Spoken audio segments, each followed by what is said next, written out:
Nous allons aujourd'hui parler du schéma de manque de contrôle de soi ou autodiscipline insuffisant qui fait partie du domaine de manque de limites. Alors il manque typiquement deux qualités aux patients ayant ce schéma. Le contrôle de soi, c'est-à-dire la capacité à réfréner ses émotions et ses impulsions personnelles, et l'autodiscipline, c'est-à-dire la capacité à supporter suffisamment longtemps l'ennui et la frustration pour pouvoir mener à bien des tâches. Ces patients sont incapables de réfréner de façon appropriée leurs émotions et leurs impulsions, aussi bien dans leur vie personnelle que sur le plan professionnel. Ils présentent une difficulté à différer une satisfaction à court terme au profit d'un objectif à long terme. On va donc travailler essentiellement sur ce point en thérapie.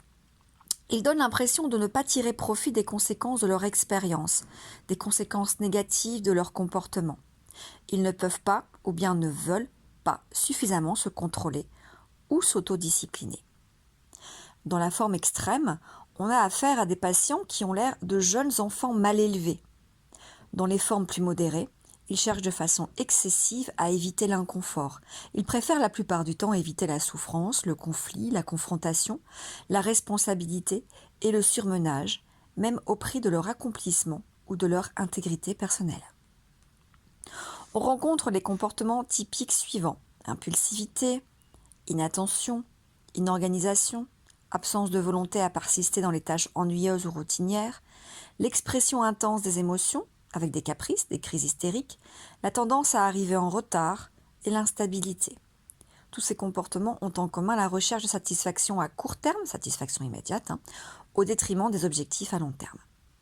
À la base, ce schéma ne s'applique pas aux consommations excessives de substances et aux conduites addictives. On ne peut pas dire que parce que vous avez ce schéma, que vous êtes forcément quelqu'un qui est plus sujet à l'addiction. L'abus de substance n'est pas au centre du schéma, bien qu'il l'accompagne souvent, c'est effectivement parfois une réalité. Ce schéma n'est pas destiné à évaluer les conduites addictives en elles-mêmes, je viens de vous le dire, telles que l'abus d'alcool ou de drogue, la boulimie, le jeu excessif, les activités sexuelles compulsives. Ces conduites peuvent être des réponses d'adaptation que l'on rencontre avec de nombreux autres schémas, et pas seulement celui-ci. Elles peuvent représenter une réponse d'évitement pour n'importe quel autre schéma finalement. Nous pensons que tout enfant naît avec un mode impulsif. Il s'agit d'une partie naturelle et inadaptée que possède chaque être humain, qui représente l'incapacité à contrôler suffisamment l'impulsivité et à apprendre l'autodiscipline. Par nature, les enfants manquent de contrôle et sont indisciplinés. C'est bien à travers les expériences familiales et sociales que nous apprenons à contrôler et à nous contrôler et à nous discipliner. Nous internalisons alors un mode adulte capable de réfréner l'enfant impulsif pour atteindre des objectifs à long terme.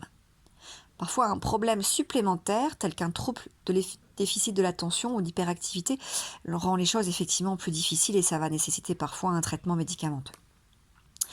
Il n'y a souvent aucune croyance ni sentiment spécifique inhérent à ce schéma. Il est rare que ces patients se disent « il est normal que j'exprime pleinement mes sentiments » ou bien « je dois agir de façon impulsive ». Effectivement, bien souvent, dans les autres schémas, il y a des croyances qui sont associées.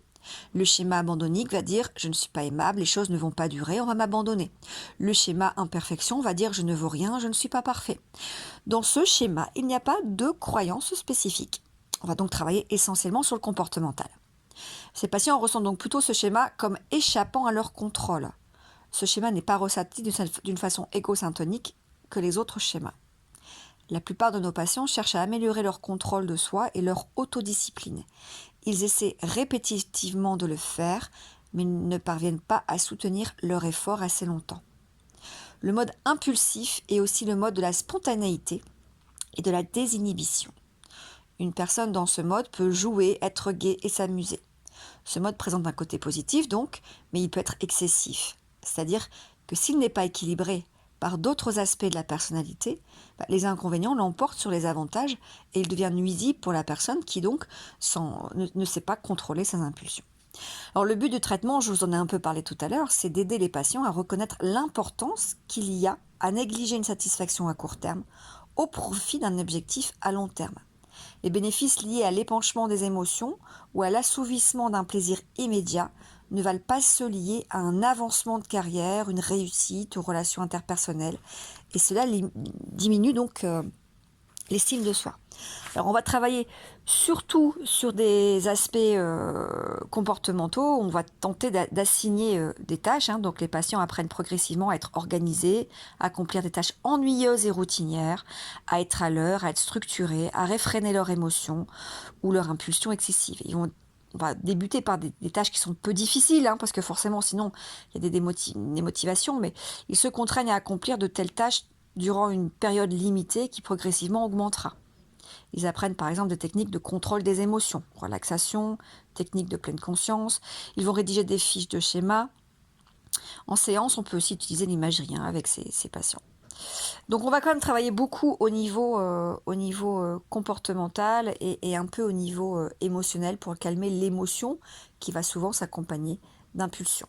Voilà, c'était le schéma de manque de contrôle. À très bientôt.